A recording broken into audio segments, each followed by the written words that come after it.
ఆనాటి ప్రభుత్వం మీద కన్నెర్ర చేసి కేసీఆర్ ఓడిపోతేనే మాకు నౌకర్లు వస్తాయని చెప్పి ఈనాటి ప్రభుత్వానికి వ్యతిరేకించినాయి. వీళ్ళ మేనిఫెస్టోలో వీళ్ళ మీటింగ్లలో ఇచ్చిన హామీలు చూస్తే అసలు ఆనాటి హామీలకు ఈనాటి చేతులకు పొంతం లేదు. వాళ్ళు అడుగుతున్న రెండే రెండు. ఒకటి, పోస్టులు పెంచి మీరు నోటిఫికేషన్ ఇస్తా అని చెప్పిండ్రు, మీరు పెంచట్లేదు అనేది ఒకటో అభియోగం. రెండవది, మాకు ఈ ఎగ్జామ్స్ అన్నీ కూడా చెప్పాలి. ఇవాళ నిరుద్యోగులు అడుగుతున్నాయి రెండే రెండు. ఒకటి, కొన్ని పోస్టులు పెంచి మీరు నోటిఫికేషన్ ఇస్తా అని చెప్పిండ్రు, మీరు పెంచట్లేదు అనేది ఒకటో అభియోగం. రెండవది, మాకు ఈ ఎగ్జామ్స్ అన్నీ కూడా ఒక్కొక్క ఎగ్జామ్ అందరూ పాల్గొనే ఎగ్జామ్స్ కాబట్టి ఒకటే ఎగ్జామ్ రాసుకొని ఊరుకునే వాళ్ళు కాదు కాబట్టి 4% 4 రాష్ట్రాలు 5 ఉంటే 5 రాష్ట్రాలు కాబట్టి ఒక ఎగ్జామ్ మధ్య కొంత గ్యాప్ ఉండాలి చదువుకోవడానికి అని చెప్పాలి.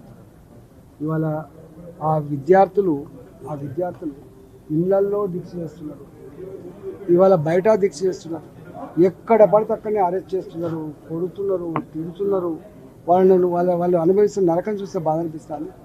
అంటే ఇవాళ మొత్తం తెలంగాణలో ఉన్నటువంటి విద్యార్థి లోకానికి, చదువుకున్న యువతకి ఈ 6 నెలల కాలంలోనే ఈ ప్రభుత్వం మీద ఒక అసహ్యం కలిగింది.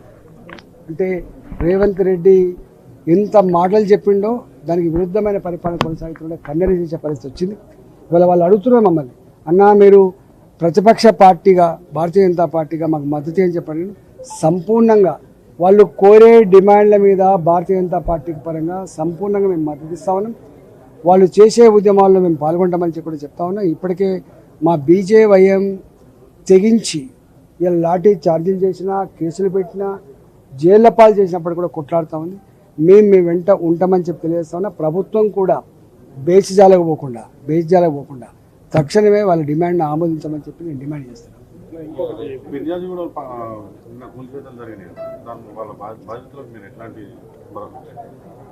నిన్ననే నేను ఆ పూర్తిగా ఏరియా అంతా కూడా నేను, మా అధ్యక్షుడు విక్రమ్ రెడ్డి గారు, మా పవన్ కార్పొరేటర్ గారు మేమంతా అక్కడ పోయినాము. కానీ హృదయ విదారకమైన పరిస్థితి. ఇప్పుడు ఇల్లు కట్టుకున్న వాళ్ళంతా కూడా నెలకు 500 రూపాయల చొప్పున, సంవత్సరానికి 6,000 రూపాయల చొప్పున ఇన్స్టాల్మెంట్ కట్టి వాళ్ళు కొనుక్కున్నారు. 100 గజాలు, 70 గజాలు, 80 గజాలు. వాళ్ళు ప్లంబర్లుగా, ఆటో డ్రైవర్లుగా, బేకరీలో పనిచేసినటువంటి వాళ్ళుగా ఇల్లు కట్టుకుంటే ఇలా గిప్పుడు పోయి కూలగొట్టారు. వాళ్ళకు మున్సిపల్ పర్మిషన్ ఉన్నది, వాళ్ళకు జిహెచ్ఎంసీ పర్మిషన్ ఉన్నది, వాళ్ళకు ఆనాడు రెవెన్యూ వాళ్ళకు కూడా అన్ని రకాల ఎలిజిబిలిటీ ఉన్నాక కూడా కేవలం అక్కడ రాజకీయాల కోసం మాది చూయించుకోవాలన్నటువంటి అహంకారంతో ఇవాళ స్పెసిఫిక్గా కొంతమంది ఇళ్ళే ఇలా కూలగొట్టడం జరిగింది. దాని మీద కలెక్టర్తో మాట్లాడినా, మంత్రి గారితో మాట్లాడినా, వాళ్ళు మాట్లాడితే వాళ్ళు మాకు తెలియదని అంటున్నారు. కానీ వాళ్ళు తెలియకుండా జరుగుతుందని చెప్పి అనుకోవట్లేదు. చీల్చి చెండాడతాం. పేదల జోలికి పోతే వదిలిపెట్టే ప్రసక్తి లేదు. ఆనాడు రాజశేఖర్ గారు ముఖ్యమంత్రి ఉన్నప్పుడు కూడా ఆ పైనుంచి ప్రెషర్ అని చెప్పి అధికారులు పవర్ ఉన్న వాళ్ళకు గులాంగిరి చేసి సలాం కొట్టితే జైళ్లపాలయంలో చూసిండ్రు. ఇవాళ కేసీఆర్ హయాంలో కూడా ఇవాళ మేము ముఖ్యమంత్రి గారి ఆఫీస్ చెప్పిందని చెప్పి కనుక అడ్డగోలుగా సిస్టాన్ని పక్కకు పెట్టి, చట్టాన్ని పక్కకు పెట్టి చేస్తే ఏమైందో చూసిండ్రు.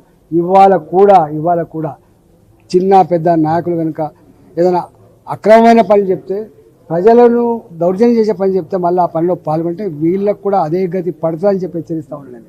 మేము వ్యక్తులకు వ్యతిరేకం కాదు, కానీ ఇవాళ ఒక నాయకుడు ఇవాళ అధికారం ఉంటుంది పోతుంది, ఒక పార్టీ అధికారం ఉంటుంది పోతుంది. కానీ 30-35 ఏళ్ల కాలం పాటు సర్వీస్లో ఉంటారు. వాళ్ళు సర్వీస్లో ఉన్న వాళ్ళైనా కనీసం నువ్వు ఏ ప్రమాణం చేసి అయితే నౌకరికి ఎక్కినావో ఆ ప్రమాణానికి కట్టుబడి, ఆ చట్టాన్ని కట్టుబడి పనిచేయాలి తప్ప బానిస లెక్క పనిచేస్తే ఏం జరుగుతుందో చూసింది. కాబట్టి బీ కేర్ఫుల్ అని చెప్పి హెచ్చరించాను.